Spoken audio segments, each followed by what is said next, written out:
Un journaliste sportif, c'est pas un type qui s'assied et puis qui gueule. Ça bosse, ça prépare. Mon rapport au temps, il va changer. Et je sais pas ce qu'il va être, mais il va changer. Moi, je m'en fous de gagner ou de perdre. Mais c'est la manière. Et je pense qu'on va avoir une réduction du personnel et de l'offre sportive dans les 4, 5, 6 prochaines années. On parle des beaux côtés du sport, jusque-là, mais il faut parler des autres côtés. C'est une industrie, c'est un business, c'est du pognon, c'est du fric.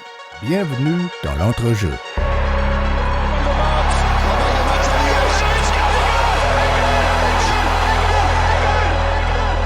I am in big trouble. Je crois qu'après avoir vu ça, on peut mourir tranquille. Enfin, le plus tard possible, mais on peut. Bienvenue dans l'entrejeu, un podcast dans lequel on part à la découverte des coulisses du sport et de ses acteurs. Et pour ce 3e épisode, j'ai eu le plaisir d'échanger avec Massimo Lorenzi, actuel rédacteur en chef des sports à la RTS et figure bien connue du paysage médiatique suisse. On a échangé sur le sport, la place qu'il occupe dans nos vies, dans les médias et notamment dans le service public où l'offre sportive pourrait selon lui tout bonnement disparaître dans les prochaines années. On a exploré d'autres sujets tels que sa carrière, son rôle de rédacteur en chef, sa manière de vivre le temps à l'approche de la retraite ou encore sa passion pour la littérature. N'hésitez pas à me faire des retours, ça me permettra d'améliorer le projet d'épisode en épisode. Merci déjà et je vous souhaite à toutes et tous une excellente écoute. Massimo Lorenzi, bienvenue dans l'entrejeu, c'est un plaisir immense de vous recevoir aujourd'hui sur le podcast pour une discussion qui va être passionnante. On va discuter de plusieurs thèmes en lien avec votre carrière, votre parcours, le sport dans les médias et plein d'autres choses passionnantes. Merci beaucoup d'avoir accepté l'invitation. Comment allez-vous ? D'abord, merci à vous de m'accorder cet espace pour un échange. C'est pas souvent qu'on peut parler comme ça en prenant son temps, donc je serai vraiment le plus vrai possible. Enfin, j'ai pas l'habitude tellement d'ailleurs de me cacher, donc je vais être le plus sincère possible. Je répondrai à vos questions. J'espère que les gens qui nous écoutent ne vont pas s'ennuyer, et je vais faire de mon mieux, comme me disaient mes parents. Magnifique. Le sport ne s'arrête jamais. J'imagine donc que vous et vos équipes non plus. Comment a démarré cette nouvelle année qui sera d'ailleurs la dernière année pleine de votre carrière ? Écoutez, l'année a commencé avec une saison d'hiver chargée par le ski. Donc pour nous, le gros enjeu de ce début d'année, c'était de suivre la saison de ski et les mondiaux de ski à Saalbach. On a, me semble-t-il, plutôt bien bossé. Tout le monde a été extrêmement mobilisé. On a accompagné les directs, on a fait des émissions en soirée, on a proposé aussi des sujets pour l'actualité, pour les journaux de 12h45 et de 19h30. Donc c'était vraiment un très gros morceau qui, je crois, se solde par un succès qui est plus qu'un succès d'estime. Moi, vous savez, les audiences, je les regarde plus tellement. Ce que je regarde d'abord, c'est si j'ai l'impression qu'on a bien bossé. Après, si les audiences sont là, tant mieux, mais voilà. Et donc, c'était un bon début d'année de ce côté-là.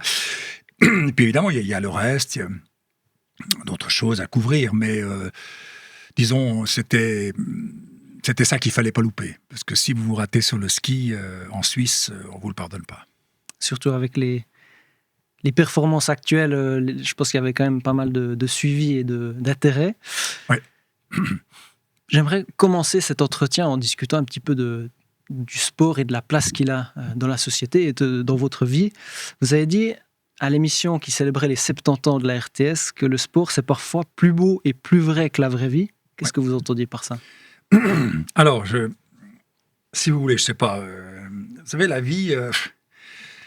la vie qu'on mène tous les jours, elle est à la fois merveilleuse, parce que vivre est quand on a la chance de ne pas être trop en souffrance, vivre, c'est quelque chose à la fois de déroutant, de mystérieux, de fascinant, d'insaisissable, de perturbant. Voilà, moi, j'ai beaucoup de questions existentielles par rapport à la vie. Et dans cette vie que nous menons, où les choses sont pas forcément toujours comme on aimerait, où il y a des contraintes, des limites, des difficultés, des problèmes à tous les niveaux, même si cette vie reste quelque chose d'assez fou et merveilleux, il y a des bulles, il y a des espaces un peu particuliers. Et si j'ai dit que le sport, c'est plus vrai, entre guillemets, plus beau que la vraie vie, c'est parce que j'ai ce souvenir de gamin, pas quand j'étais tout petit. Mon père m'emmenait au match déjà quand j'étais petit, mais quand j'ai commencé un peu à grandir, je sais pas, que quand j'allais voir un match de foot ou de hockey, quand j'arrivais dans cette enceinte, il se passait quelque chose, quoi. Il se passait quelque chose. Il y avait quelque chose en moi qui vibrait un petit peu. Bon, très bien, j'ai grandi. J'ai fait un parcours journalistique dans lequel le sport n'était pas mon pain quotidien. Puis, à un moment donné, je me suis retrouvé, j'ai postulé pour répondre les sports, je voulais relever ce défi-là. Et puis, je venais d'entrer en fonction et on m'a invité, on m'a offert un billet pour aller voir la finale de la Champions League à Rome entre Barcelone et Manchester United. C'est Manchester United, je crois. C'est bien possible, ouais. Et donc là, j'étais déjà un grand garçon, hein. Et je suis arrivé, j'étais seul, j'ai marché jusqu'au stade.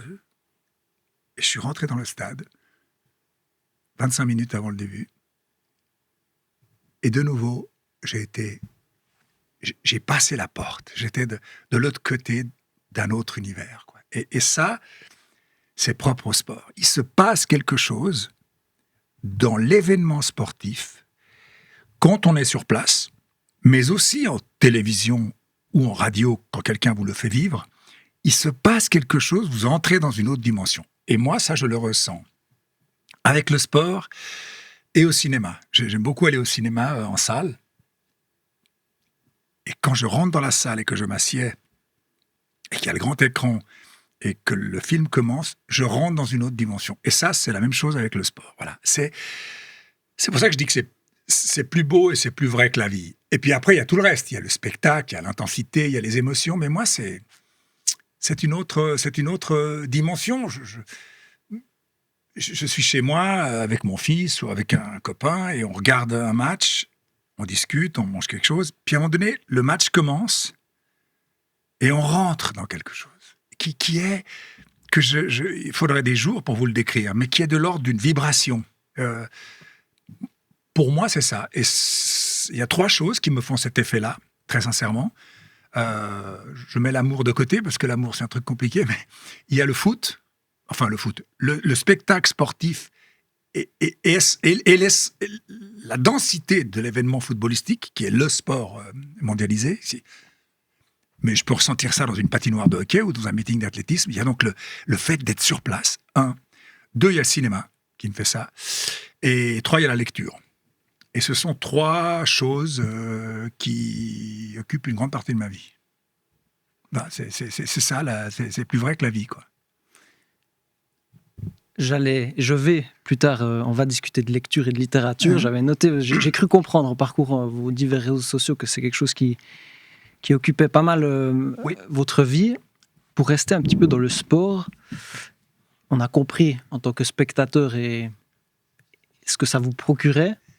Est-ce que vous êtes un pratiquant? Est-ce que vous avez pratiqué? Et de manière générale, du coup, quelle place a eu le sport dans votre vie? Alors, j'ai beaucoup fait de sport jusqu'à l'âge de...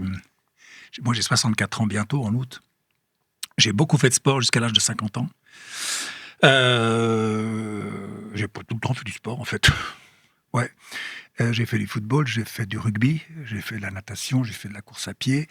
J'ai jamais été dans un niveau d'élite. J'ai fait des finales de promotion en première ligue en foot, mais j'ai jamais été... Mais j'ai toujours fait du sport, beaucoup. Comme j'ai une carcasse qui est assez lourde, hein, je fais 1m95, je fais 100 kilos, en bougeant beaucoup, en faisant pas toujours les échauffements et les stretching comme il faudrait, je me suis un peu démoli la carcasse. Donc j'ai le genou qui est à moitié bousillé, le dos qui est dans un sale état, les 2 épaules, je les ai cassées, j'ai la hanche avec une prothèse. Donc aujourd'hui, je fais du sport en douceur, je fais du cardio et de l'entretien musculaire, du pilates. Je fais ça 2 à 3 fois par semaine. Et puis je nage dans le lac pendant toute l'année, quoi. Donc voilà. Mais le sport, en termes d'activité physique et psychologique, a toujours fait partie de ma vie. En fait, c'est mes parents qui me disaient quand j'étais tout petit, mais écoute, va jouer un moment au parc, défoule-toi, ça te fera du bien, puis après tu viendras faire tes devoirs et tu seras... voilà.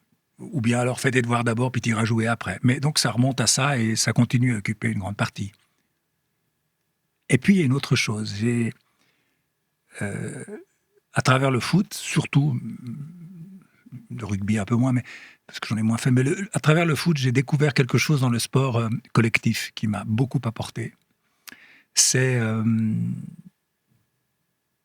la notion d'équipe, les autres, la complémentarité, les différences, le plaisir d'être ensemble, de partager une défaite, de partager une victoire, d'être dans un vestiaire. Ces choses-là, moi, le sport collectif m'a beaucoup appris, aussi pour mon travail, pour la vie. Et maintenant, c'est marrant, parce que maintenant, je fais plutôt du sport en individuel. Mais j'ai beaucoup... Oui, j'ai fait du sport d'équipe pendant 20 ans presque. Donc, c'est quelque chose qui m'a... Enfin, une équipe, c'est important pour moi. Des équipes, ou une équipe en tout cas, vous la dirigez aujourd'hui. Ouais. Vous parlez d'apprentissage. Qu'est-ce que ça vous a amené aujourd'hui pour diriger une équipe ? L'aspect sport collectif, qu'est-ce que ça vous a amené comme rédacteur en chef et comme la chef. principale chose, c'est qu'il faut... le sport collectif, c'est assembler des individualités pour que l'orchestre joue juste. Et si vous ne passez pas le ballon, ça ne va pas le faire. Donc, ce que ça m'a appris, c'est une discipline d'équipe. Dans la rédaction que je dirige, avant d'être vous-même, vous êtes dans un ensemble. Et ensuite, ça m'a appris donc cette notion de collectif. L'autre chose, c'est que même s'il y a des stars dans les équipes, une équipe, vous n'êtes rien sans les autres. Le rugby est encore plus frappant que le football. Hein. Le football, si vous avez Messi dans votre équipe, il peut vous résoudre le truc. En rugby, vous êtes une merde si vous êtes tout seul. Il y a 30 gaillards sur le terrain et il faut être solidaire. Et donc, ça m'a appris ça, le collectif, la solidarité, le fait que dans une équipe, il n'y a pas de grands et pas de petits. Il n'y a pas de porteurs d'eau et de stars. Je n'aime pas ça. Je reconnais le talent des stars, mais je préfère l'Atlético au Real Madrid pour des raisons de collectif, même si le jeu est moins attrayant. Donc, ça m'a appris ça. Puis, ça m'a appris qu'une équipe, c'est aussi un leadership. Parfois, il faut que le capitaine ou le coach ou le gardien voit très bien le jeu, reprennent les choses en main, distillent les choses. Et donc, ça m'a appris tout ça. Ça m'a appris... oui, mais c'est surtout cette notion d'être un ensemble et d'exister par vous-même dans cet ensemble. Et c'est important dans une équipe et dans une rédaction. Vous êtes donc en poste depuis 2009. Oui, enfin 2009-2010, c'est une année de transition un peu. Vous avez, avant ça, eu déjà une grande expérience dans la télé, anciennement à la TSR.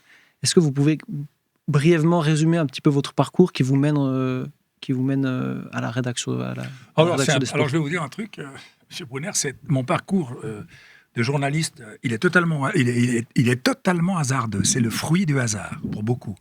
Moi, d'abord, j'aimais pas beaucoup la télé, être sincère. Chez moi, on écoutait plutôt la radio, et moi, j'aimais plutôt lire et écrire. Et puis, quand j'ai fini mon stage de journaliste au journal La Suisse, à l'époque, Barrigue, qui était dessinateur pour La Suisse, mais aussi pour la télé, m'a dit « Ah, mais tu devrais venir faire un petit stage à la télé pour voir un peu à quoi ça ressemble. » Moi, je connais Jean-Philippe Rapp. Puis je suis allé voir Jean-Philippe, il m'a pris en stage quelque temps. Et puis, je me suis rendu compte que je trouvais ça assez intéressant, le montage, l'image, la manière d'écrire autrement. Et après, je suis parti en voyage une année, et quand je suis rentré, j'ai appelé Rapp, qui m'a dit « Écoute, j'ai une place à 50% au journal de midi, si tu veux venir. » Et puis, j'ai commencé comme ça, à l'époque, au TJ Midi, qui est le 12h45 d'aujourd'hui. J'ai fait 3 ans là-bas. Et puis ensuite, Claude Thorin-Satin m'a dit « L'actualité, c'est bien, mais vous devriez apprendre à faire des reportages plus longs. » Je dis « Ok, moi je veux bien apprendre, pas de problème. » Et donc, je suis passé à temps présent, où j'ai fait 1 année et demie. Et puis, quand j'étais à temps présent, Catherine Valli, qui dirigeait la rédaction du téléjournal, m'a dit « Ah, mais j'aimerais bien que tu reviennes au journal parce que j'ai envie de te former pour la présentation, pour différentes choses. » Puis j'ai dit « Bon, écoutez, pourquoi pas, je vais apprendre quelque chose. » Je suis arrivé là-bas, d'abord, je suis allé à TJ Nuit. Et puis après, on m'a dit, est-ce que ça t'intéresserait de présenter le journal du soir? J'ai dit, bon, oui, c'est pourquoi pas, c'est une expérience intéressante. J'avais pas réfléchi, c'était pas un truc que j'avais évidemment prévu. J'ai fait ça pendant 5-6 ans, 7 ans, je me rappelle plus. Et puis j'en ai eu marre, parce que c'est un exercice que je trouvais répétitif, et puis ça m'emmerdait d'avoir cette cravate. Enfin, c'est un truc, j'étais pas... Au bout d'un moment, j'en ai eu marre, quoi. Et puis là, je suis allé voir les dirigeants de l'entreprise, je leur ai dit, écoutez, voilà, j'aimerais retourner faire du reportage. Et je suis retourné faire du reportage pendant plusieurs années, à Viva, Passe-moi les jumelles, à temps présent, et j'ai créé une ou 2 émissions. À un moment donné, on m'a demandé de remplacer pendant une année à Infrarouge. Donc on m'a dit, bon, je me suis dit, tiens, j'ai jamais fait de débat politique. On va essayer de voir ce que ça donne. Je suis allé faire des débats politiques, j'ai détesté, mais je l'ai fait. Pourquoi? Mais parce que c'est des luttes d'ego, je suis pas convaincu que les gens s'écoutent, chacun prétend avoir raison. La politique politicienne m'emmerde. Donc c'était une année un peu compliquée. Okay. Mais je l'ai fait. Et puis à un moment donné, j'étais à Infrarouge. Et là, je vois que le poste de rédacteur en chef des sports est ouvert. J'avais 50 ans. Je me suis dit, bon, j'ai fait du journalisme de manière assez individuelle ou dans une rédaction pendant un sacré moment maintenant. Et si j'essayais de diriger une rédaction pour voir ce que c'est? Et comme en plus j'aime le sport, ce sera sympa, puis ça me sortira de la tristesse de l'actualité, c'est quand même plus joyeux. Et voilà, et j'ai postulé, j'ai réussi à obtenir ce poste, et là j'ai appris un nouveau métier, qui est dirigeant d'une petite entreprise, quoi, et dans lequel je ne savais rien. Et donc j'ai tout appris, la comptabilité, le droit des contrats, les négociations, le management, la ligne programmatique, les emmerdes, les organisations de grosses opérations, le suivi des gens, enfin bon. Et j'ai découvert un métier, il m'a fallu plusieurs années pour commencer à l'appréhender, mais en tout cas, il a fallu 4-5 ans pour être bien dedans. Et là, je me suis dit, bon, est-ce que je tente une nouvelle expérience? J'avais eu des propositions de l'extérieur, et puis le service public a commencé à être très attaqué.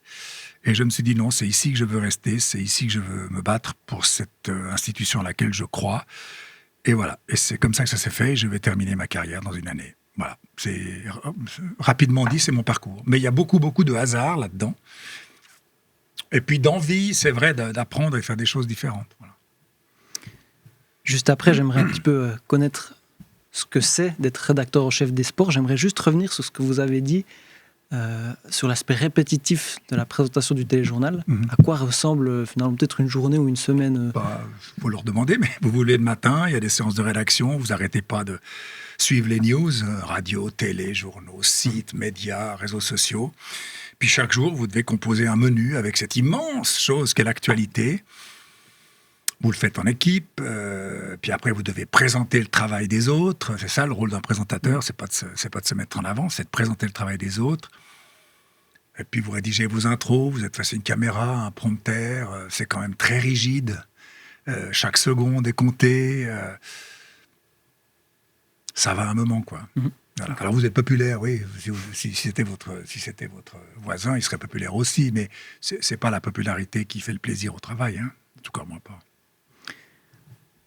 Rédacteur en chef des sports, du coup. C'est complètement différent. Quelle est votre mission, votre rôle? De quoi sont faites vos journées en tant que rédacteur en chef des sports? Les journées sont toutes très différentes les unes des autres. Évidemment, il y a beaucoup de séances, de coordination, de décisions. Voilà, ça, on est obligé de passer par ce genre de choses. Mais au fond, mon travail, c'est d'abord de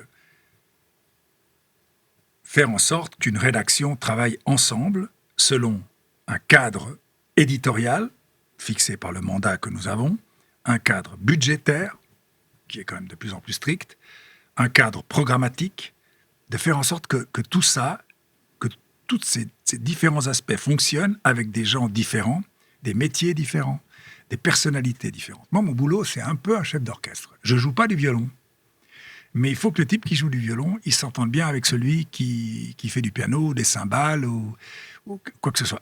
Et donc, il y a un rôle à la fois de décision, de pilotage, d'intégration de tout le monde, d'incarnation du rôle envers l'extérieur, de responsabilité finale du travail, de leadership, je suis un peu le coach.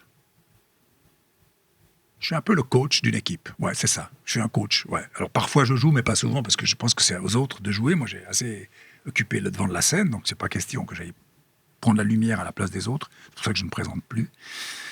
Mais donc, moi, je suis le coach, quoi. Je suis sur le banc et j'essaye de faire en sorte que les gens mettent la balle au fond en jouant ensemble. Et mettre la balle au fond, ça veut dire faire des programmes qui tiennent la route, même si tout n'est jamais parfait, et qui sont conformes à ce qu'on m'a confié comme mandat. Voilà. Alors là-dedans, il y a beaucoup de choses. Il y a la gestion financière, la négociation des droits, la composition d'une grille de programme, les priorités, les renoncements. C'est ça, je suis coach. Alors, et donc le coach, qu'est-ce qu'il fait pendant la semaine ? Des fois, il va aux entraînements. Des fois, il a des entretiens avec ses propres dirigeants. Des fois, il a des entretiens individuels. Des fois, il fait de la théorie. Des fois, il corrige le tir. Des fois, il se trompe. Des fois, il a raison. C'est ça, mon travail. Et évidemment, il y a un travail aussi de coordination, de pilotage. Et ça, ce sont des séances régulières pendant la semaine. Donc, c'est plutôt un travail de coach, ouais. D'une rédaction quand même sur 3 vecteurs. Hein. Donc il faut un peu... voilà. Mais je ne suis pas tout seul. C'est ça qui est très important. Je suis en équipe, on en parlait tout à l'heure. Et moi, je travaille avec des gens motivés, compétents. Et donc ça facilite mon travail. Parce que seul, vous ne faites rien. Seul, vous êtes une merde. C'est comme au rugby. Vous avez beau être un génie du rugby, il faut faire les choses ensemble. Donc moi, mon travail, c'est qu'on fasse les choses ensemble et qu'on les fasse dans la direction que j'ai fixée, mais qui peut se discuter parfois et qu'on discute parce que j'ai pas la science infuse et plus j'avance, moins je sais de choses et plus j'ai de doutes. Vous avez parlé de mandat. Quand vous reprenez le poste en 2009-2010, quels sont les objectifs qu'on vous donne ? Quelle était la situation et alors, c'est très simple. Comment ça a évolué ? La rédaction n'était pas dans un très bon état managérial. Gilles Marchand m'a confié plusieurs responsabilités. La première, de remettre la rédaction en ordre de marche, parce que c'était une rédaction très individualisée, de respecter le budget, de remonter le niveau de qualité, de travailler de manière complémentaire et solidaire avec nos amis alémaniques et tessinois parce que nous achetons les droits ensemble, et de constituer une équipe soudée, dynamique, voilà, et de renouveler la rédaction en fonction des départs et d'engager des gens et de les former. C'était ça mon mandat. Alors, faire tout ça, ça prend du temps. On peut pas... Vous savez, former quelqu'un, c'est pas en 15 jours. Et voilà, il m'a fallu 3-4 ans pour apprendre. C'est pas à moi de dire si j'ai réussi le job. Hein. C'est pas à moi. Moi, je le fais le mieux possible avec une marge d'erreur. Mais c'est au public de juger. C'est à mes dirigeants. C'est d'abord au public, je pense. On travaille pour ça. Puis après, on m'a demandé de réunifier les 3 rédactions, radio, TV et web. Ça, on m'a demandé il y a 7-8 ans. Et voilà. Et j'ai engagé beaucoup de monde, j'ai formé des gens, mais je dis j'ai, mais c'est jamais je, c'est toujours on. Puis moi, je donnais un rôle là-dedans. Voilà, c'est ça, quoi. C'est pas Ancelotti qui joue avec le Real. Hein. Voilà. Donc, Ancelotti, il est sur le banc, puis il fait ce qu'il pense bien. Et il explique certaines choses. Donc moi, voilà. C'est ça que Gilles Marchand m'a confié comme mission. J'espère que j'ai bien fait mon boulot. Le reste, je m'en fous. Et votre successeur ? Je ne sais pas qui c'est. Mais quel défi il va avoir ? Il va avoir le défi qu'on aura de moins en moins d'argent. Et que ça va être de plus en plus compliqué. Vraiment. Et que donc, il va devoir réduire la rédaction. Et réduire le programme de sport parce que nous sommes attaqués politiquement par une partie du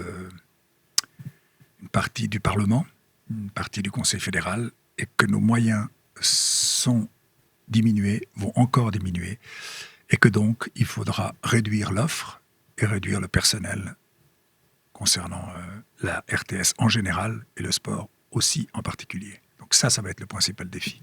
Et quand vous devez réduire la voilure, ça a un gros impact sur une rédaction, donc ça va pas être facile.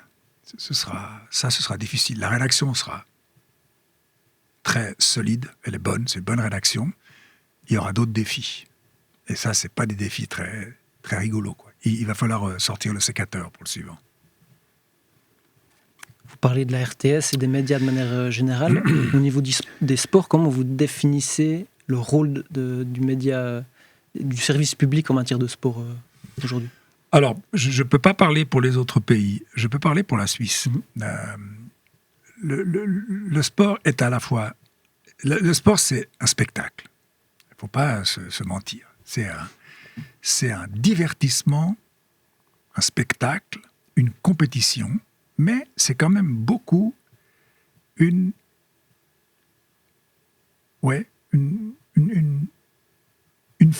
sorte de fête collective, souvent.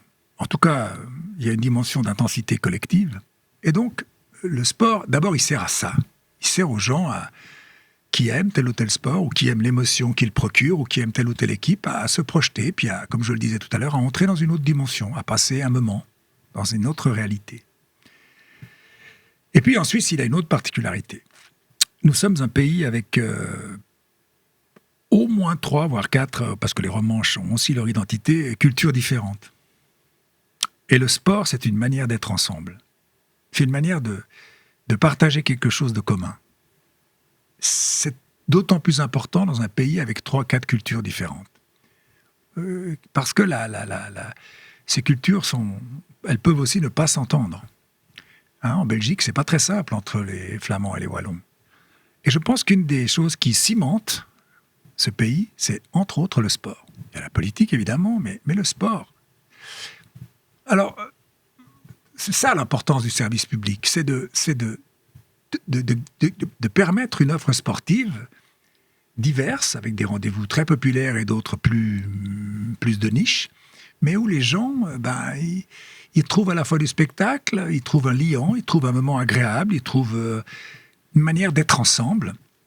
Voilà, ça c'est quelque chose d'important. Et puis le sport, il y a une autre chose qui est importante, en télévision à tout le moins. Aujourd'hui, on sait très bien que la consommation des médias évolue, que ça n'est plus la consommation linéaire comme elle l'a été. Réseaux sociaux, web, tout, revisionnement, enregistrement, on peut faire ce qu'on veut. Mais le sport, c'est peut-être, si ce n'est certainement, le dernier endroit où il se passe quelque chose de dingue, c'est le direct. C'est l'événement en direct. Dans notre vie, où tout est prévu, planifié, agendé, organisé, le moment de sport en direct, c'est un moment d'inconnu. Même s'il y a une très grande équipe qui joue contre une petite, même si Andermatt gagne souvent. Et ce moment-là, ce temps suspendu du direct, cette intensité qu'il permet, je pense que le service public doit y contribuer et doit y participer. Il ne doit pas laisser ça seulement au privé. Il ne faut pas en faire qu'un business. Il y a une mission de service public. Le sport, il fait partie de notre société. Comme le cinéma en fait partie, comme la littérature en fait partie, comme la poésie en fait partie. Simplement, c'est une partie très importante. Et je pense que ça joue un rôle social, ça joue un rôle socio-culturel, ça joue un rôle humain. Alors, évidemment, il y a beaucoup de travers. Je ne suis pas dupe. Mais je pense que pour toutes ces raisons-là, le sport, il a sa place sur le service public, même si certains voudraient le voir partir. Et ceux qui voudraient le voir partir sont des gens qui font semblant d'ignorer les autres raisons et qui ne le font que pour des raisons politiques. La seule raison pour laquelle on attaque la SSR et la RTS, c'est uniquement pour des raisons politiques. C'est pas pour des raisons de qualité, ni pour des raisons de finances, parce que nous coûtons beaucoup moins cher et nous sommes très productifs. Mais nous avons 4 régions, et donc ça coûte plus d'argent que s'il y avait qu'une région. Et donc moi, je crois que le sport, il a sa place. Il a sa place dans une offre de service public. Voilà, c'est une manière d'être ensemble, c'est une fête, c'est un temps suspendu. S'il n'était pas dans le service public, ce serait à mon avis un énorme manque. On a vu au fil des années voir disparaître de l'offre certaines grandes compétitions, certaines parties de compétition. Je pense aux play-offs de National League, la Ligue des Champions aussi. Est-ce que c'est le défi principal aujourd'hui de la RTS ? Non. Non, vous savez, ça, c'est... on parle des beaux côtés du sport, hein, jusque-là, mais il faut parler des autres côtés. C'est une industrie, c'est un business, c'est du pognon. C'est du fric. Alors, quand quelqu'un arrive et puis vous dit « je pose tant de millions » puis que vous ne les avez pas, ben, c'est l'autre qui rafle la mise. On ne va jamais pouvoir régater avec Swisscom ou avec Sunrise. Ça, on n'a pas les moyens. Donc, l'enjeu, c'est pas de récupérer, de grandir notre offre. L'enjeu, c'est de survivre. C'est pas du tout la même chose. Donc, on va pas vers le beau. L'enjeu, c'est de survivre. Qu'il y ait encore du sport dans 2, 3, 4, 5, 6, 7, 8 ans sur la SSR. C'est pas de régater avec ceux qui ont acheté les droits du hockey exclusifs. C'est pas de régater avec Swisscom qui a le choix de la première affiche de la Champions League et puis qui nous laisse la deuxième parce qu'ils ont posé un paquet de millions. C'est de faire ce qu'on peut avec le peu d'argent qu'on a, parce que les droits, ça coûte très cher et qu'on a peu d'argent. Je vous dis franchement, on a des moyens dérisoires. Ça fait mourir de rire nos voisins. Pour ceux que ça intéresse, est-ce qu'on peut brièvement passer en vue un petit peu le fonctionnement des droits TV ? Il y a sous-licence, licence, comment ça fonctionne ? C'est un business. Vous avez une fédération qui possède un sport. Hein. La Swiss Hockey League possède les droits de la National League de hockey. Elle possède les droits. Voilà. Alors elle dit un beau jour, voilà, je vais mettre en vente les droits pour les 5 prochaines saisons. Les droits des directs, les droits des résumés, les droits des playoffs, les droits de la saison régulière. Voilà, je les mets en vente. C'est moi le propriétaire. Les candidats sont priés de s'annoncer. Puis vous vous annoncez. Et puis on va faire des chiffres imaginaires. Vous arrivez, puis vous dites, moi je pose 7 millions. Hein ? Puis quelqu'un arrive et il dit, moi je pose 32 millions. Compliqué de réenchérir. Alors là, vous dites, je suis obligé de me retirer des négociations. Puis là, c'est cette personne qui rafle la mise. Donc la fédération, elle empoche un paquet de pognon, puis après, démerdez-vous. Alors nous, après, on va vers la personne qui a eu les droits. Puis on dit, mais on peut avoir une sous-licence, négocier quelques matchs. Puis la personne vous dit oui ou vous dit non. Puis vous, comme vous avez moins d'argent, vous faites ce qu'on vous donne. Vous n'avez pas le gâteau, alors vous dites, mais je peux avoir une tranche du gâteau ? Puis parfois, on vous la vend, parfois, on ne vous la vend pas. Et en hockey, on ne nous l'a pas vendu. On ne nous l'a pas vendu. En foot, on nous en a vendu une partie dans le championnat suisse de foot. On nous en a vendu une partie en Champions League. Et donc, on a pu se l'offrir, puisque c'est une tranche du gâteau et pas tout le gâteau. Mais en hockey, on n'a pas pu se l'offrir. Et voilà. Puis c'est comme ça pour tous les sports. Alors, évidemment que le foot et le hockey, en Suisse, c'est très cher. Et puis après, il y a les Jeux Olympiques, il y a l'athlétisme, il y a la moto, il y a la Formule 1. Mais les tarifs et les enchères n'ont rien à voir avec celles auxquelles on a été confrontés pour le foot et le hockey. Et là, on arrive encore à régater. Je vais pas vous cacher la vérité. Aujourd'hui, nous avons, pour tous les sports que nous diffusons dans les 3 régions du pays, 4 avec les Romanches, mais dans les 3 régions du pays, sur les vecteurs radio, TV et web, nous disposons d'à peu près 48 millions de francs pour acheter les droits de tous les sports sur une année. 48 millions de francs. Eh bien, Sunrise ou Swisscom ont posé des dizaines de millions uniquement pour le foot ou uniquement pour le hockey. Des dizaines de millions. Donc, vous voyez bien qu'on ne peut pas s'aligner. Avec nos 47 petits millions, on ne peut pas s'arrêter. Donc, vous faites quoi ? Vous faites avec ce que vous avez, et quand vous n'avez pas, vous ne pouvez pas acheter. Alors, il est évident que comme à l'avenir, on va encore nous couper les moyens, puisque c'est ce que veut faire M. Rushdie, on a encore moins. C'est simple, quoi. Donc l'offre sportive, elle va être réduite. Et puis il y a une votation pour, dans 1 an et demi, 2 ans, on ne sait pas encore exactement, sur la redevance à 200 francs. Si cette votation de la redevance à 200 francs passe, c'est fini le sport. Il n'y a plus rien. Terminé. Il faut oublier. Donc voilà où on en est aujourd'hui. Tout ça, c'est du business. C'est du business. Et nous, on n'est pas une boîte privée qui pouvons faire du bénéfice. On n'a pas le droit. On a un mandat, on doit tenir le mandat et tenir le budget. Donc, ceux qui ont les plus gros moyens raflent le plus gros business, puis après le font payer au public. Évidemment, quand vous voyez les tarifs pour Sunrise ou Swisscom, c'est pas tout à fait les mêmes que la redevance. Hein. Mais d'ailleurs, ils ne gagnent pas d'argent avec le sport. Il faut le dire, c'est pas un secret. On ne gagne pas d'argent avec le sport. Sauf si vous êtes propriétaire d'une chaîne et que vous êtes propriétaire... La NBA gagne de l'argent, mais la NBA, elle a sa chaîne de télévision, sa production, son business. Mais une chaîne de télé, un groupe média, ne gagne pas d'argent avec le sport. Canal+ ne gagnait pas d'argent avec le foot. Les Qataris ne gagnent pas d'argent en diffusion. Personne ne gagne de l'argent avec le sport. On perd de l'argent. C'est pas la pub qui vous finance le sport. Moi, pour 10 francs que je mets pour acheter les droits, je gagne 1,50 franc de pub. Il faut mettre du bal 50 encore. Donc ceux qui ont les moyens de dépenser de l'argent à perte, ils peuvent s'acheter ce qu'ils veulent. Mais pour un service public, c'est pas possible. Et on n'a pas de solution actuellement Non, mais c'est mort. C'est mort. Le hockey ne reviendra pas. Même si l'audience sur les chaînes privées n'est pas bonne. Il y a du monde dans les patinoires, mais ça suffit pas. Les sponsors râlent, les équipes sont pas très contentes, c'est pas un secret. Mais nous, on pourra pas revenir dans ce marché-là, parce que les droits sont tellement chers. Comment vous voulez qu'on fasse ? Il faudrait qu'on trouve un autre deal. Mais pour ça, il faut que les fédérations veuillent. Il y a une chose sur laquelle nous sommes SSR plus forts que les autres, c'est la visibilité. Vous savez que si vous prenez un match de hockey, des playoffs, allez, Fribourg-Berne, hein, il me semble que c'est une affiche possible. Hein ? Ouais, complètement. D'accord. Je crois même que c'est l'affiche, non ? C'est pas l'affiche, c'est pas une des affiches des playoffs. Je suis pas au courant pour être honnête. Fribourg-Berne, ok. Playoffs, disons. Vous passez le match sur Sunrise, sur Télé Bilbienne, sur la télé, sur l'Aimant Bleu. Vous passez le même match sur la SSR. Vous faites 10 fois plus d'audience sur la SSR. 10 fois plus. Donc, voilà. On a la visibilité.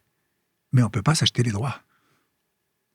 Mais la visibilité, on l'a. Et les fédérations devraient peut-être le comprendre. Si vous voulez que votre sport soit vu, vous devez le mettre un peu sur le service public. Quand un sport est privatisé, il perd toujours de l'audience. En Europe. Aux États-Unis, c'est un autre business. Voilà. Mais on ne peut pas forcer les gens. Pour revenir sur un autre défi, ou en tout cas c'est une question que j'avais, est-ce que le changement des habitudes de consommation aujourd'hui, c'est quelque chose qui est observé et qui est problématique Pas pour le sport. Même si certains jeunes de plus en plus regardent que les résumés de matchs. Oui, mais les résumés de matchs, c'est... Oui, évidemment. Le fait que la consommation change pour... voilà, mais pour les grands rendez-vous, non, ça ne change pas. Parce que le sport, de toute façon, c'est du direct, quoi. Vous pouvez regarder le résumé. Mais que ce soit sur un portable, sur votre ordinateur, tablette ou en télé, c'est indirect, quoi. C'est différent pour l'information, parce que, voilà... Mais en sport, on est encore... ça reste un événement...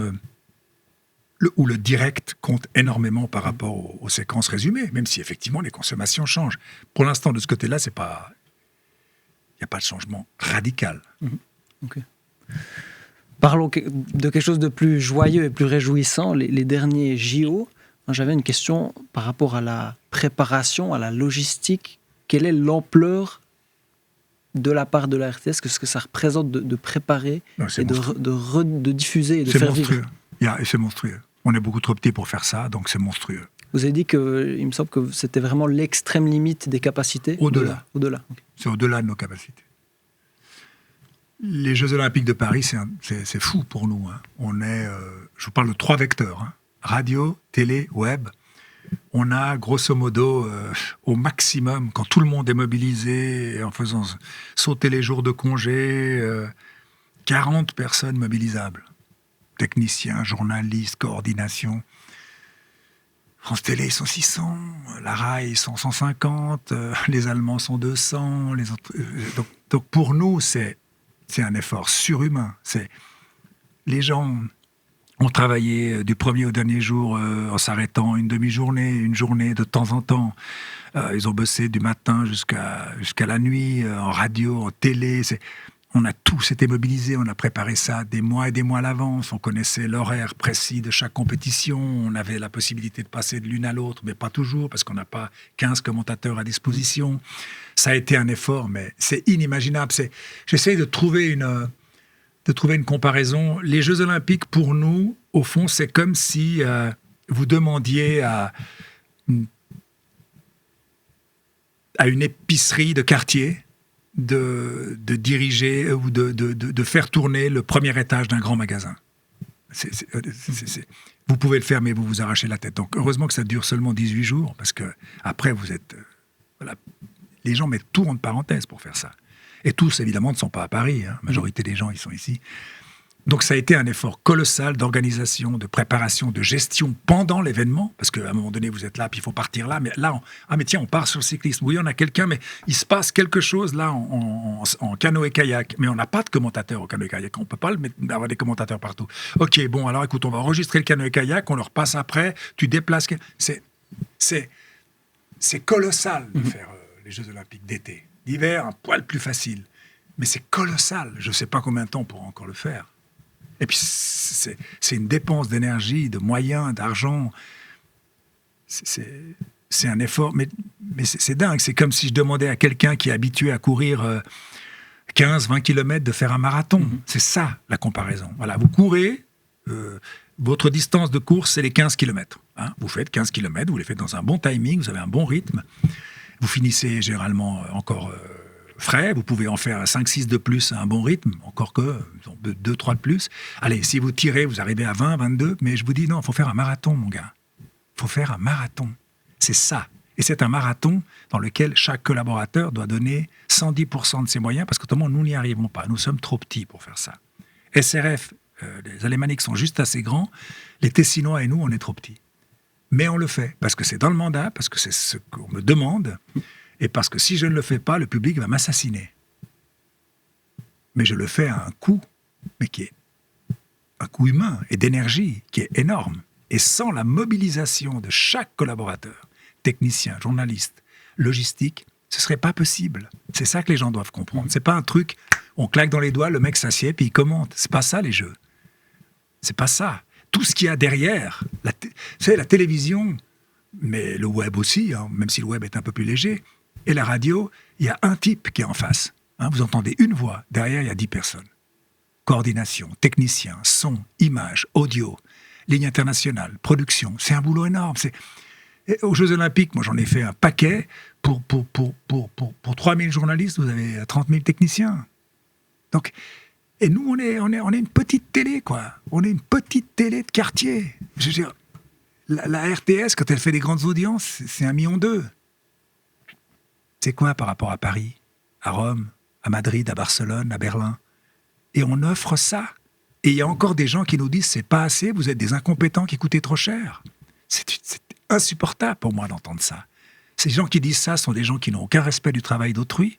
Et souvent, ils le disent parce qu'ils sont ignorants de ce que ça représente, parce qu'ils ne veulent pas venir voir, parce que moi, je montre à tout le monde, parce qu'ils ont des a priori, parce que c'est à la mode de faire du bashing, parce qu'ils ont des œillères idéologiques. Mais le travail qui est fait, il est colossal. Il est colossal, monsieur Brunner.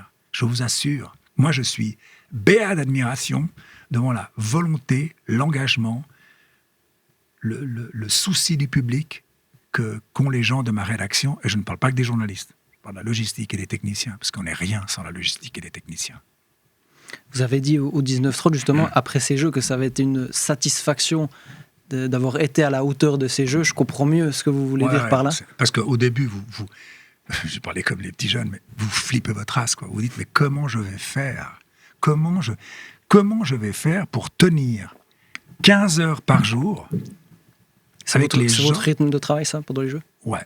Quand je dis je, c'est pas moi, c'est la rédaction. Comment on va tenir 15 heures par jour de programme en web, sur le télé, les flash radio, le suivi radio? Comment on va faire avec tant de personnes? Mais comment je vais faire avancer un bateau qui a des places pour 50 rameurs alors que j'en ai 12? C'est ça le défi des JO pour nous. Et malgré tout, il y a des gens qui vous disent « Oh bon, je n'ai pas trouvé ce que je voulais. » Mais bon, ok, vous n'avez pas trouvé ce que vous vouliez, très bien, parfait.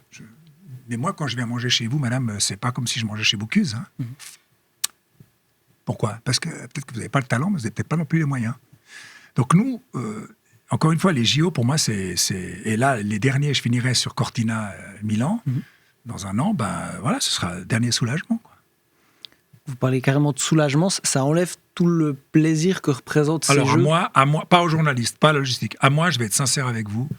Dans mon travail, dans ces moments-là, j'ai 30% de plaisir, 70% d'inquiétude. Ok. Ça, je le cache pas. Voilà. Ce soir, on a le direct d'un match de foot, de Ligue des Champions qui est très intéressant. Mais là, je suis chez moi avec mon fils, on va regarder le match, Mais sinon, 70% d'inquiétude. Hein. Toujours. Vous avez toujours peur de... Enfin, moi, je suis toujours inquiet. Le bug technique, le souci des droits. J'ai découvert l'inquiétude en faisant ce boulot-là. Puis si ça merde, on va me dire que je suis un incompétent. Donc, puis ça va retomber sur la rédaction. Donc, il vaut mieux que ça merde pas trop. Comment vous gérez ce stress Il y a Ça a une part été d'expérience ou ça a diminué ou comment... Ça a diminué, Ouais. ouais. Au début, les 3-4 premières années, je travaillais la journée. Et vous pensiez la nuit J'étais le premier arrivé le matin et un des derniers à partir le soir. Et puis quand je rentrais, je regardais le direct chez moi. Donc je faisais, grosso modo, que ça à part dormir. Donc ça pendant 3-4 ans, il a fallu que j'apprenne. Puis après 4, 5, 6 ans, j'ai commencé à gérer les choses. Après, on s'est délégué. Vous apprenez. Il y a une part c'est l'expérience. Vous apprenez à gérer le truc, quoi. Puis à un moment donné, il faut savoir lâcher. Moi, j'ai mis du temps à me dire, bon, on a fait tout ce qu'on a pu. Si ça coince, quoi. Voilà. Mais il faut du temps pour ça. C'est une sorte d'inquiétude. C'est un stress, ouais. Vous disiez... Mais c'est un plaisir aussi. Parce que vous donnez au public et vous avez une rédaction mobilisée. Faut jamais oublier ça. Et donc la satisfaction, c'est plutôt après quand... Ouais, quand tout est fini.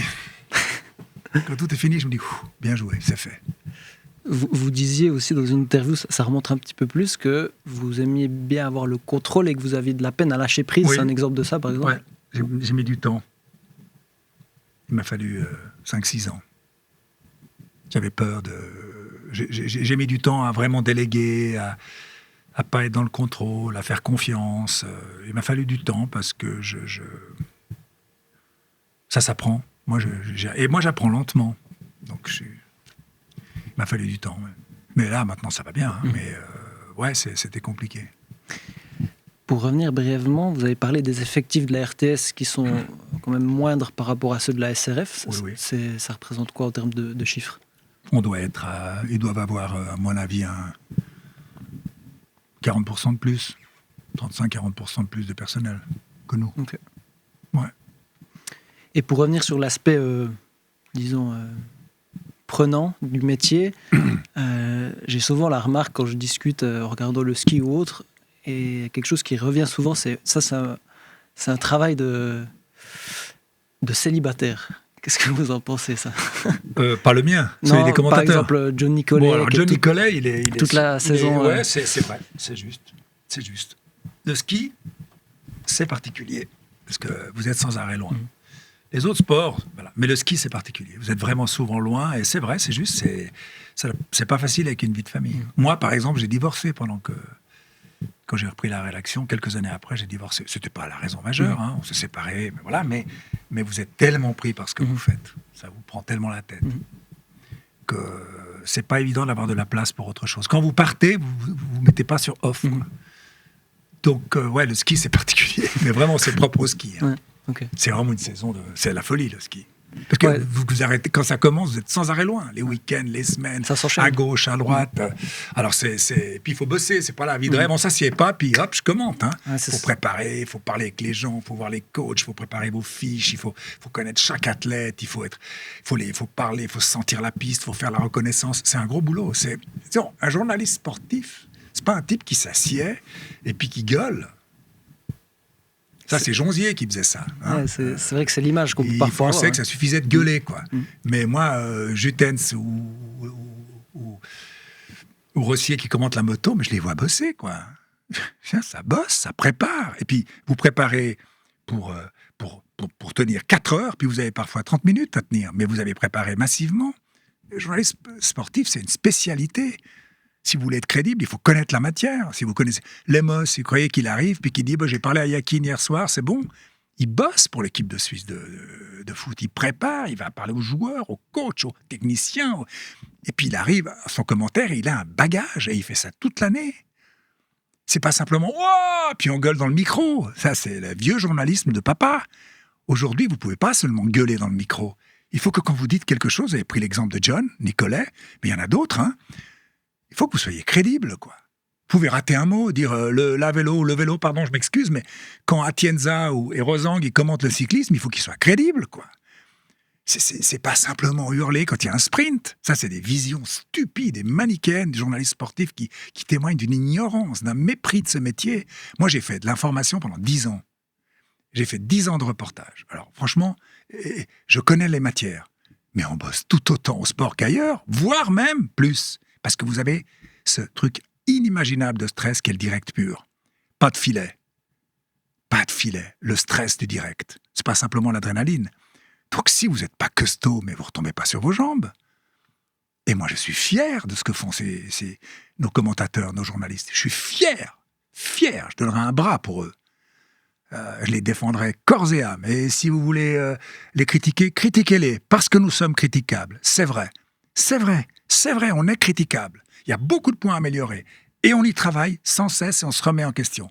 Mais reconnaissons aussi que le travail, quand il est bien fait, ne soyons pas fermés par des barrières idéologiques comme certains politiciens. Voyons ce qu'ils font. Voyons comment on a couvert les Jeux. Voyons comment on a couvert Salbach.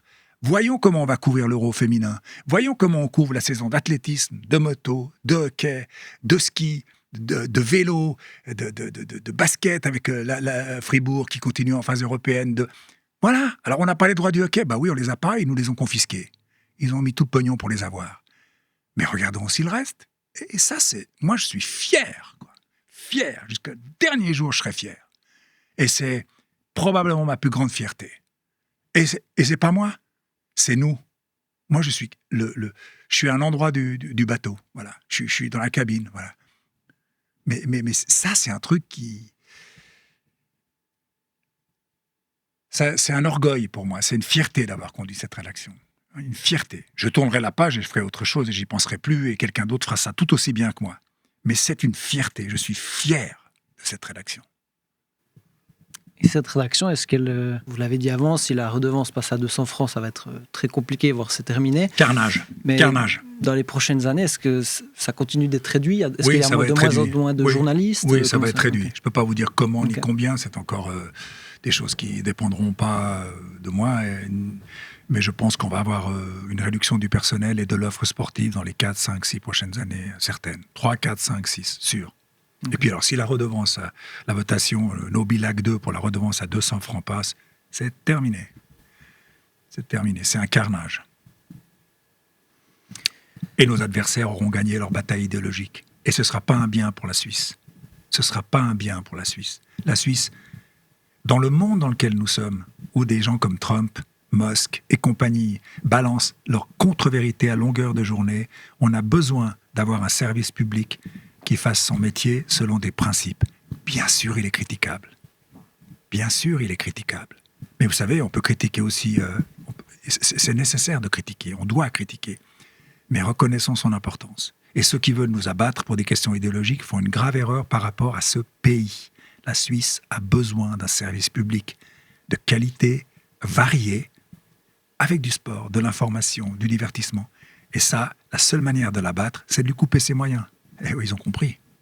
Mais quelle société on aura derrière? Elle sera mieux, la Suisse, après? J'en suis pas sûr. Vous parlez de bataille idéologique. C'est évident que c'est une attaque idéologique contre le service public. C'est Mais- évident. C'est pas la qualité qui nous reproche. C'est laquelle exactement de bataille idéologique? Ils ont une autre vision du monde, et cette vision du monde passe par une suppression du service public. Voilà, pas compliqué. On voit ça dans d'autres pays. Hein. Je pense que Trump, ça les fascine, certains. Ils aiment bien ça. Ouais. On coupe les budgets, puis on donne la parole à qui? Aux plus forts, aux plus riches, aux plus puissants? Puis les petites gens, puis les petits reportages de proximité, puis les athlètes dont on parle jamais, comme on le fait nous, les types qui font du tennis de table, de l'aviron, tous ces sports dont personne ne parle, vous les trouverez sur le privé, vous croyez? Vous croyez qu'ils vont faire ça? Ils n'en ont rien à foutre de privé, ils veulent faire du pognon. Ils veulent faire du fric. Nous avons un mandat. C'est pas la même chose.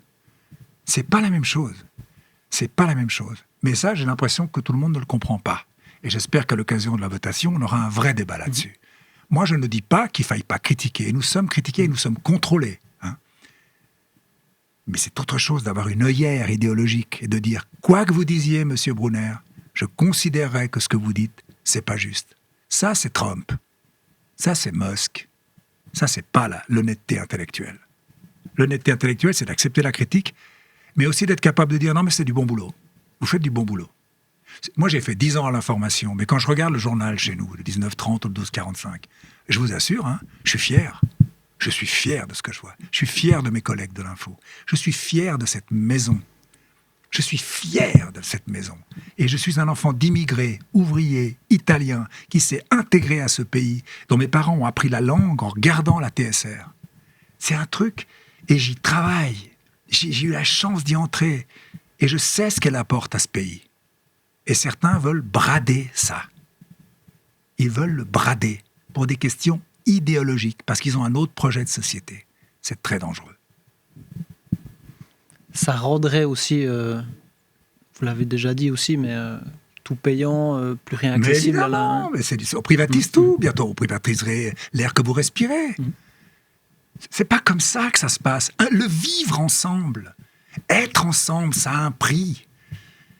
Partager des choses en commun, entretenir un parc pour que tout le monde puisse s'y promener.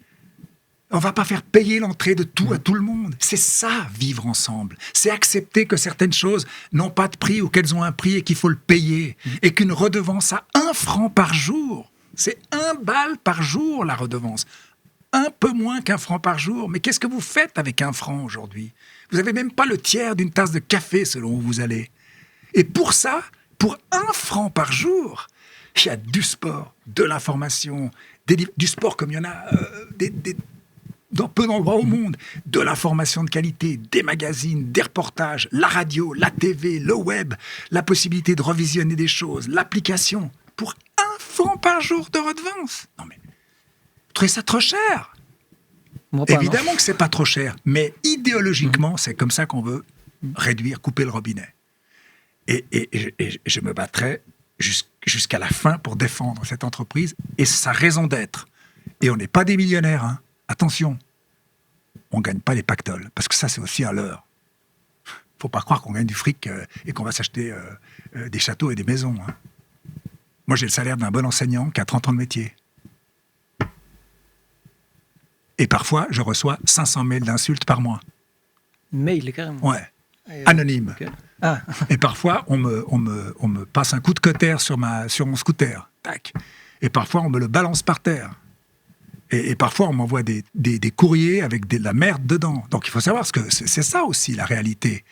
Toujours lâchement, hypocrite. C'est comme les crétins sur les réseaux sociaux qui se lâchent. Donc, si vous voulez, bon, ok, quoi, on veut bien payer ça, mais alors reconnaissons aussi quand le travail est bien fait. Je m'emporte un peu, mais parce que je suis très habité par ça. Pour moi, c'est très important. Vous parlez des aspects négatifs liés notamment à votre notoriété.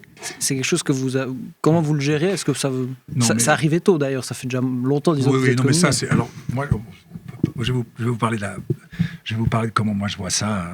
Après, chacun le voit individuellement. Il n'y a pas de.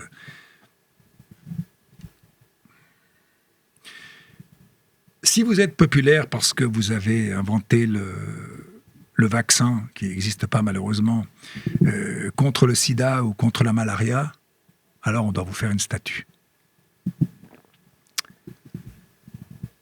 Mais si vous êtes populaire parce que vous parlez dans un poste de télévision, on va se calmer. C'est juste la mathématique. Si c'est pas moi, si ça avait été vous, ça aurait été vous. Donc moi, la popularité est quelque chose qui ne m'a jamais...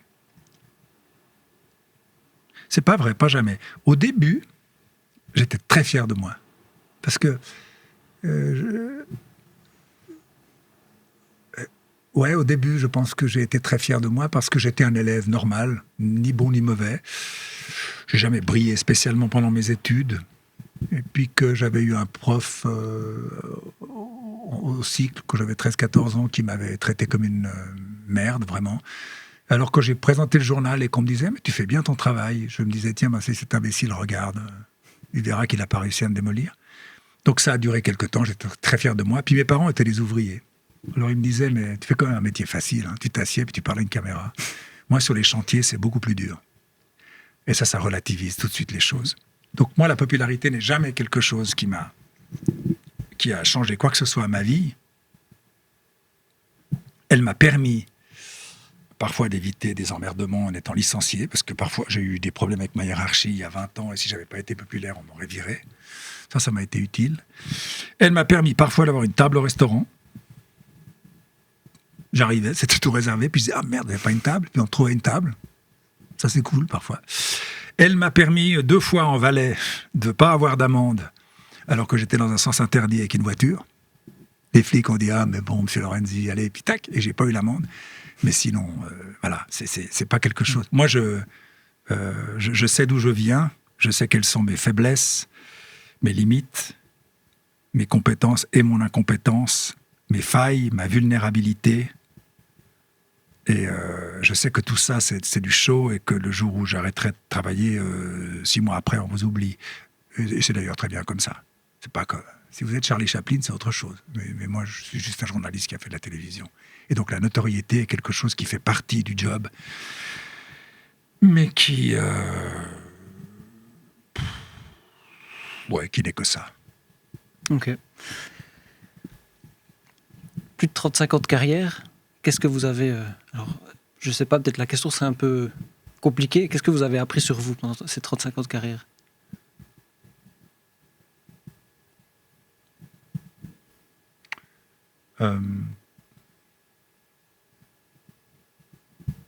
Ça, c'est vachement difficile. Qu'est-ce que j'ai appris sur moi en 35 ans ? C'est très difficile de vous répondre, monsieur Brunner. C'est pas que je veux pas, c'est que je me pose pas la question en ces termes-là.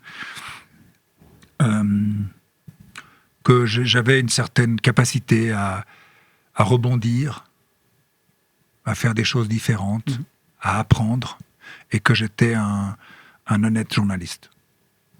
Ouais. C'est déjà pas mal. Ouais.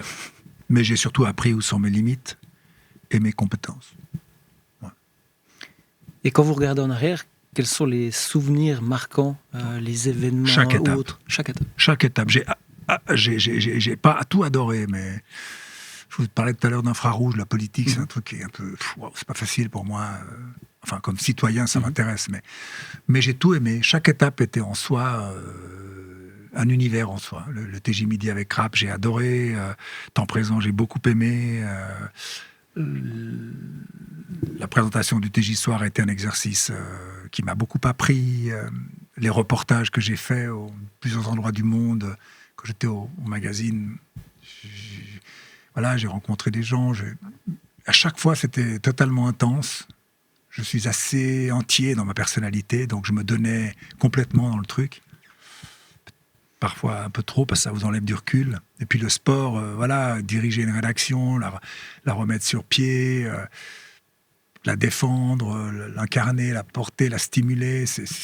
Non, j'ai tout aimé. Franchement, j'ai tout aimé. C'est comme, au fond, c'est un exemple stupide, mais c'est comme si j'avais aimé, c'est comme si j'avais connu, je sais pas, 3-4 femmes dans ma vie. Hein, puis ça se termine parfois parce que je pense que j'ai aimé chaque femme, si c'est un exemple pour une femme ou pour un homme, mais j'ai aimé de la même manière chaque étape de ma vie professionnelle. J'ai eu plus de peine à Infrarouge parce que c'était la politique et que parfois ils sont un peu mauvaise foi et langue de bois et puis c'est des luttes d'égo. Bon, mais sinon, et même, j'ai beaucoup appris aussi. Mais je me suis... Non, il n'y a pas un truc meilleur que l'autre. C'est très différent.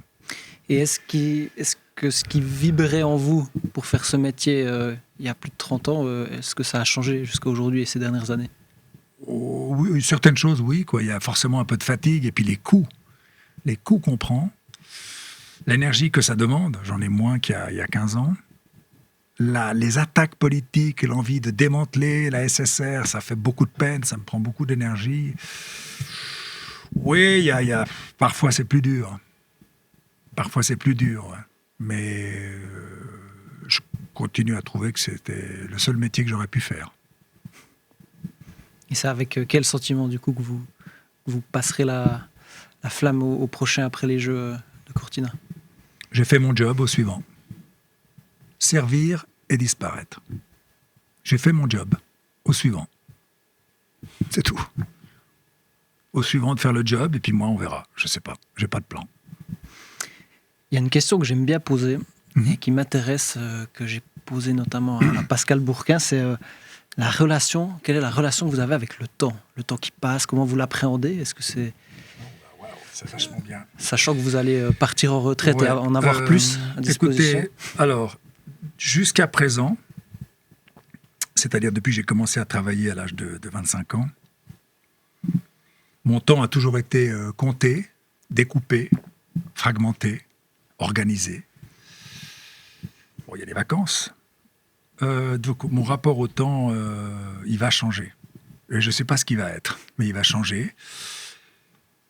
Je pense que c'est bien que ça change. Mais mon rapport au temps, c'est un rapport assez inquiet. Parce qu'au fond, le temps passe, le temps file, on vieillit, la vie est fragile, on est vulnérable. Il est précieux. Mais c'est pas parce qu'il est précieux qu'il faut le remplir comme un dingue. C'est ça que je suis en train d'apprendre. 1 minute, 2 minutes, 10 minutes, un quart d'heure, 1 heure, assis sur un banc à contempler quelque chose, que ce soit la nature ou autre chose, lire un livre, ça peut être tout aussi dense au plan de la vie que 1 heure à faire une interview ou à commenter un match. Voilà. Le temps est très subjectif. Je pense que je commence à découvrir le temps lent parce que je suis obligé de me projeter un peu dans cette retraite. J'ai quelques amis qui y sont. Le temps, c'est bien aussi de le gaspiller quand on peut, de l'éprouver pleinement. Et dans nos métiers, on l'éprouve pas pleinement, on court sans arrêt contre le temps. Donc mon rapport au temps, il est en train de changer. Et il m'interroge moi-même. Mais je suis de plus en plus lent et contemplatif. Alors qu'avant, j'étais beaucoup speed et dans l'action. Donc ça veut dire que quelque chose change. Voilà. Par exemple, ce que je fais tous les matins, moi, j'habite à Carouge, et il y a une place à Carouge qui s'appelle la place des marchés à Genève, qui est la place la plus méditerranéenne de Genève, cette ville calviniste, avec des places. Voilà, là, il y a une place où on a l'impression d'être dans le sud. Et tous les matins, chaque fois que je peux, je vais boire un café là-bas, et je lis pas les journaux quand je vais boire un café. Je les lis, mais pas tout de suite. Je reste un quart d'heure, 20 minutes, assis. Et je m'imprègne de ce calme. Parce que c'est aussi ça, le temps et la vie. C'est pas simplement l'action et le faire. Il faut essayer d'être. Être. Et moi, je pense que c'est quelque chose sur quoi je m'interroge. Ouais.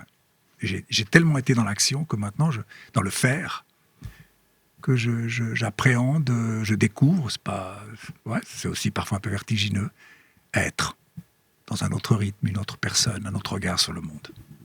J'ai l'impression aussi que quand on est seul avec soi-même, comme vous dites, quand on contemple, finalement, on est obligé d'être confronté à nous-mêmes. Ouais.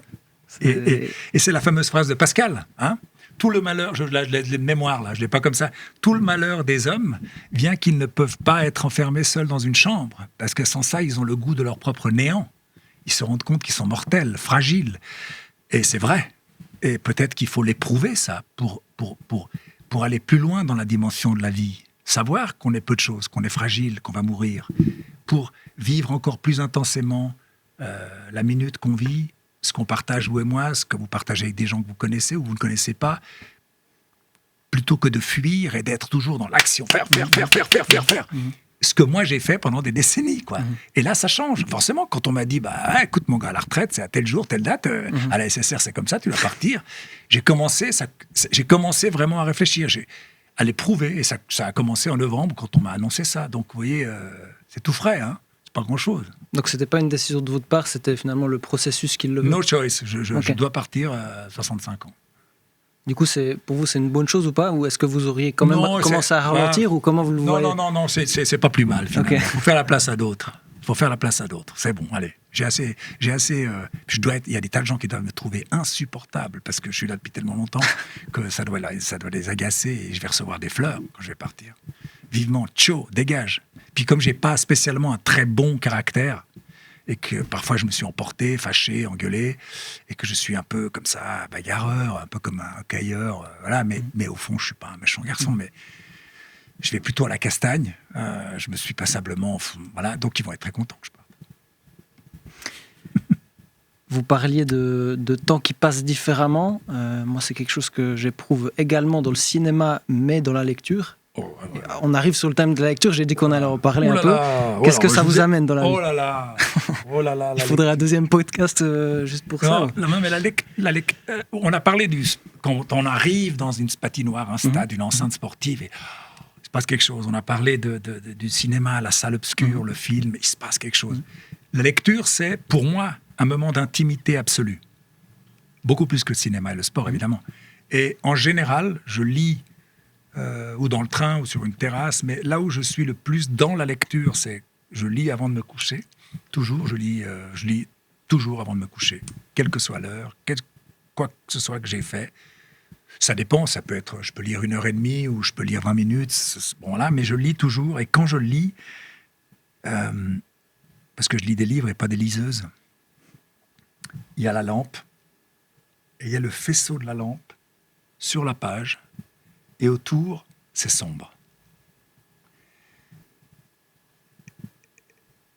Et donc déjà, il y a une sorte de décor qui vous met dans une bulle, et vous êtes dans une intériorité. Et puis il y a quelqu'un qui a écrit des mots, qui les a ressentis, qui les a imaginés, qui les a polissés, qui les a choisis. Et il se passe un dialogue intime entre l'auteur, vous. C'est un don, il vous donne quelque chose. C'est une démarche active de votre part, vous allez chercher quelque chose. Et c'est un moment de partage, d'intensité, d'oubli, d'évasion, de profondeur. La lecture, c'est pas la lecture des informations comme je le fais à longueur de journée. C'est autre chose. C'est une plongée dans une autre dimension pour moi. Ouais, et puis le papier, le contact du papier. Je corne les pages, je souligne, comme quand j'étais aux études. Donc, ça me met... c'est une autre réalité. Vous parlez de mots. Vous vous êtes exprimé souvent avec une certaine aisance. Est-ce que ça a été une arme, pas une arme, un outil que vous avez utilisé pour peut-être trouver le mot juste? Je ne sais pas si je trouve le mot juste, mais disons, le journalisme de télévision et de radio, c'est mais de presse écrite aussi, mais les presses écrites, vous écrivez, donc ça vous laisse un temps de réflexion. C'est un journalisme où il faut trouver des mots assez rapidement et, si possible, essayer de trouver le bon mot, quoi. Dire il y a de la confusion dans le stade, c'est bien, mais dire dans le virage nord, il y a des affrontements, c'est plus précis, quoi. Donc, moi, j'aime les mots, parce que les mots, ils savent des choses de nous qu'on ne sait pas. Hein. C'est René Char qui dit ça, et j'aime les mots parce qu'ils m'accompagnent, parce que nous sommes des êtres de mots. Moi, je vis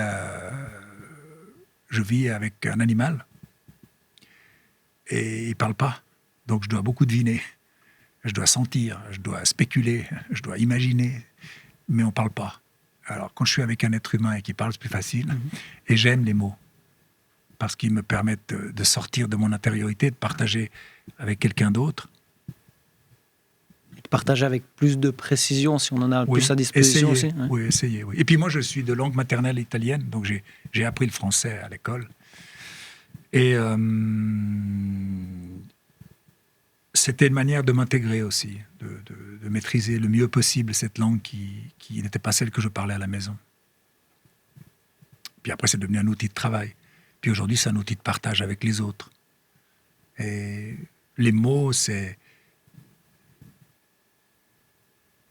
un prolongement de nous-mêmes, quoi. On est aussi à travers les mots.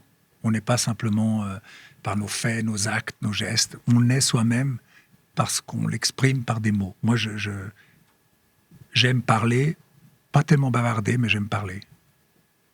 Mais je peux être très silencieux. Mais un mot, ça peut être tout. On peut tuer par des mots. On peut sauver par des mots. Et j'ai toujours été très sensible à ça. Et la lecture, que j'ai rencontrée assez tard, hein, en fait, je me suis vraiment mis à lire à l'âge de 14-15 ans. Avant, je ne lisais pas beaucoup. La lecture, ça n'a fait qu'intensifier ça. Au travail, c'est un outil. Mais dans la vie, les mots, c'est autre chose. Donc, il y a l'aspect, les mots au travail, les mots dans le privé, les mots au travail, notamment l'aisance que vous avez sur un plateau. Est-ce que c'est inné ? Non. Vous l'avez, c'est venu avec le temps D'abord, je n'ai pas d'aisance particulière, je fais mon travail. Mais il y a deux choses. La première, j'ai appris mon métier de télévision face à une caméra avec des pros. Et je les regardais travailler. Et croyez-moi, quand vous regardez bosser Xavier Collin, Jean-Philippe Rapp et d'autres, Hubert Guécoutet, avec qui j'ai travaillé, vous regardez Muriel Siki, avec qui j'ai travaillé, vous regardez comment ils s'expriment, comment ils choisissent leurs mots, comment ils se posent, et vous apprenez en les regardant. Puis après, quand ça a été mon tour, j'ai toujours, pendant des années, revisionné chacune de mes prestations.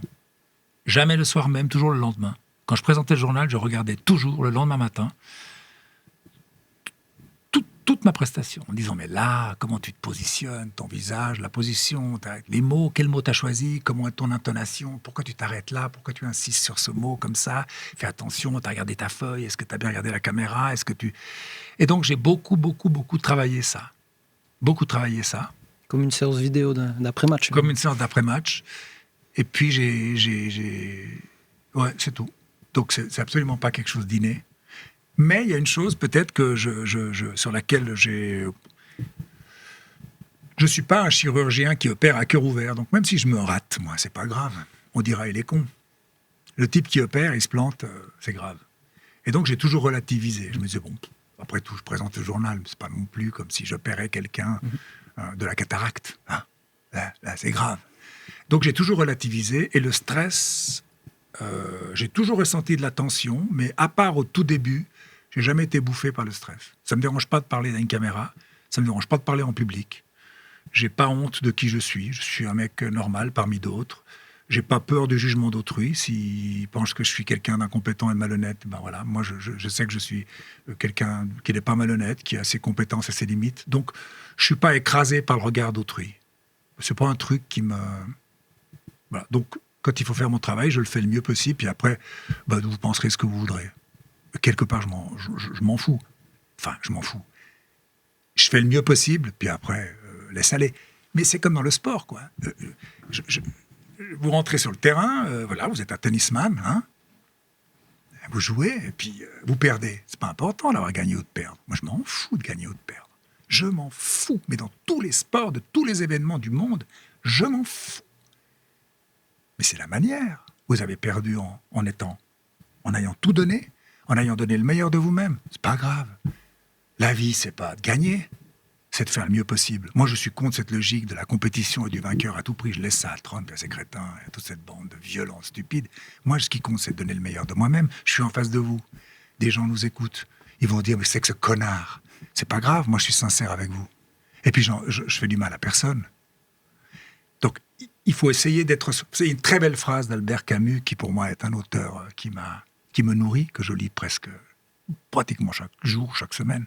Il dit « L'essentiel, c'est d'essayer d'être vrai.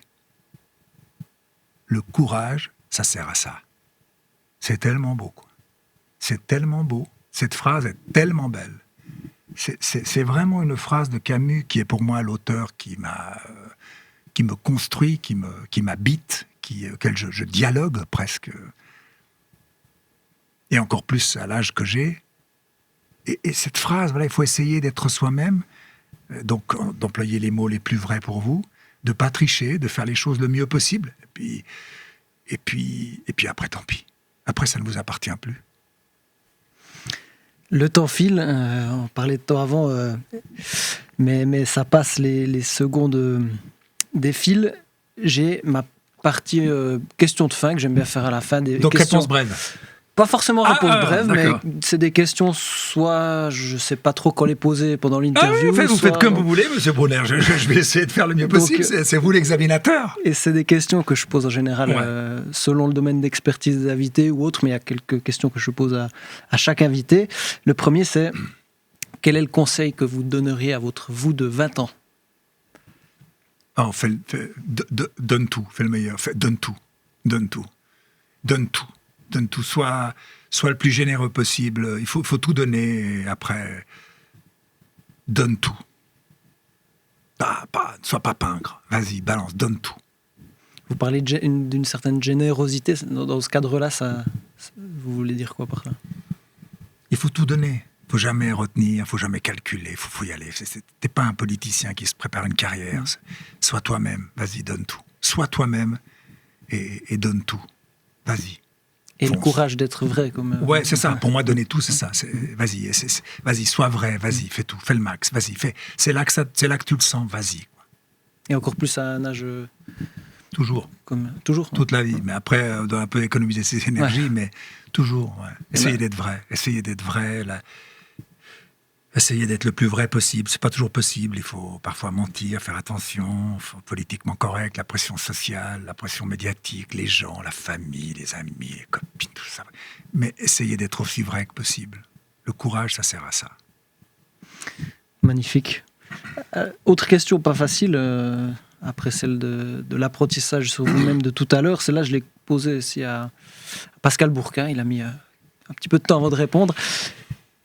Si vous deviez décrire votre philosophie de vie en quelques mots, phrases, peut-être j'avais dit mots avec Pascal, peut-être phrases, ça va être plus simple, moins restrictif et moins sélectif. Ma philosophie de vie, c'est-à-dire comment j'aborde la vie. Ouais. Je ne sais rien. Je sais rien. Tout peut arriver. Le meilleur et le pire. Je suis vulnérable, entouré d'êtres humains qui sont tous vulnérables, dans un monde vulnérable. Je fais des erreurs, je fais des choses bien. Parfois je crois avoir raison, parfois j'ai tort.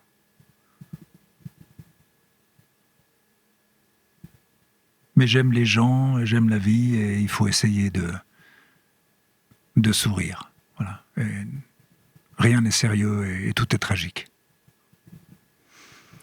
Je ne sais rien, vous dites, et dans l'aspect journalistique... Mais même là, je ne sais plus rien.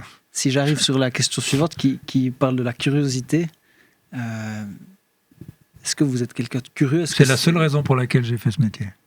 Ouais. Non, c'est pas vrai, il y a deux raisons. D'abord, je suis curieux. Et ensuite, j'aime raconter. Ouais. Donc, la curiosité reste là. Elle est plus ciblée aujourd'hui.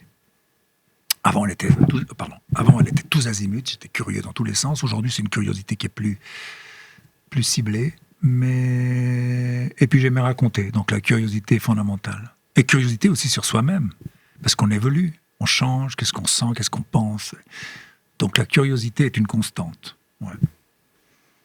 Très intéressant. C'est vrai que Pascal Bourquin disait aussi que qui disait curiosité disait questionnement, qui disait questionnement, réponse, et réponse, évolution ou développement. Moi, la réponse m'intéresse moins que la question. Mhm. Je connais pas les réponses. Je me pose tous les jours beaucoup de questions, j'ai pas les réponses. Je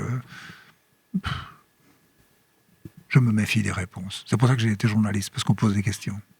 Parfait pour la transition sur la question suivante. Je vous en ai posé beaucoup aujourd'hui, des questions, enfin beaucoup, un certain nombre. Du coup, cette question, elle m'intéresse aussi. Pour vous, c'est quoi une bonne question? C'est celle qui vous impose quelques secondes de silence avant de répondre. Vous en avez posé plusieurs. Et celle-là, bonne question. C'est une question où on se dit oh, mais ouais, merde alors. Bonne question. Une bonne question, c'est une question qui suscite dans un premier temps un petit mouvement de recul et un petit silence, parce qu'on se dit waouh, j'avais pas pensé à ça. Ouais. Et d'un aspect journalistique, Une bonne question. une bonne question, c'est quoi? C'est une question que le public se pose. Ok. Bonne question, c'est pas une question pour se faire mousser. C'est une question que le public est en droit de se poser et qu'on pose au nom du public. Ok. Avant-dernière question. Est-ce que vous avez une œuvre littéraire cinématographique, alors il y en aura beaucoup je pense du coup, mais à conseiller? Oh là, Alors, ça c'est très large, hein. Ça dépend de la sensibilité de chacun. Oh là, Ou plutôt, alors si je la tourne différemment, quelle œuvre vous a le plus marqué? Ça peut être une de celles qui vous a marqué. L'œuvre qui m'a marqué au sens de l'œuvre, c'est l'œuvre d'Albert Camus. Que ce soit l'œuvre théâtrale, que ce soit ses carnets intimes, que ce soit ses essais, la trilogie sur l'absurde.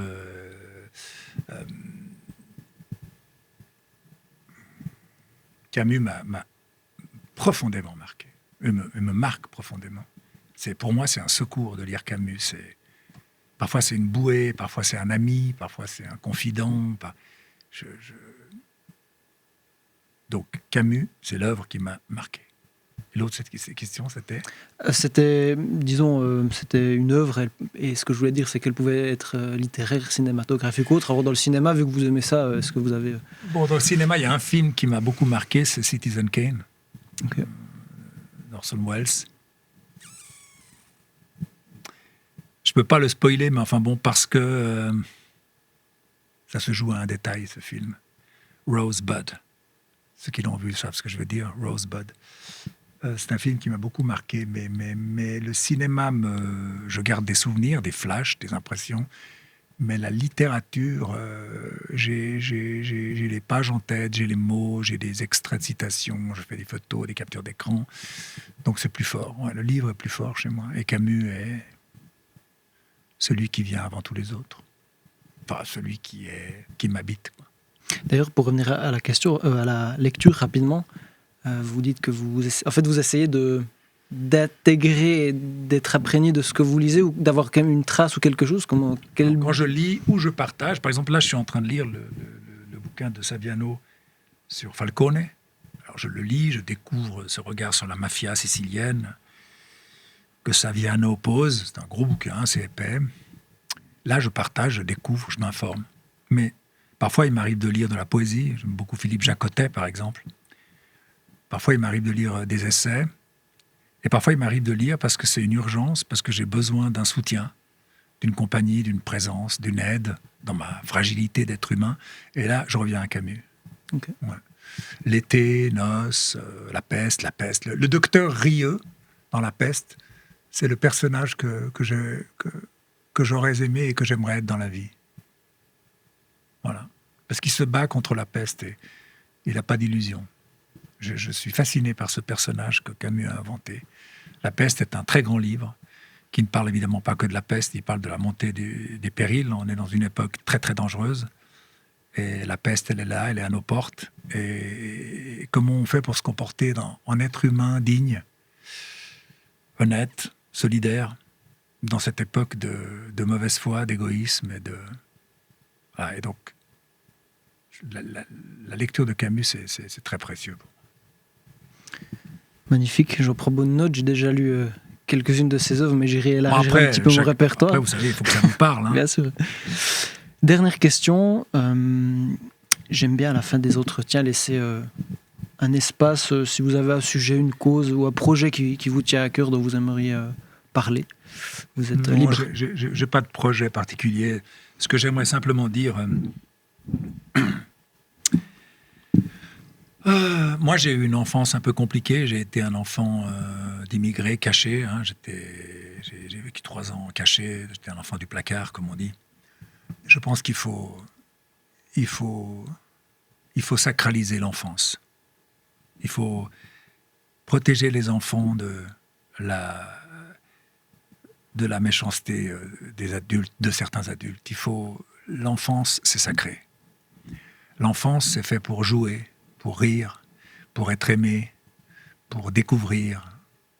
Et je trouve que parfois, je lis trop de choses et je vois trop de choses sur des enfances massacrées. Donc moi, je suis extrêmement sensible au regard d'un enfant.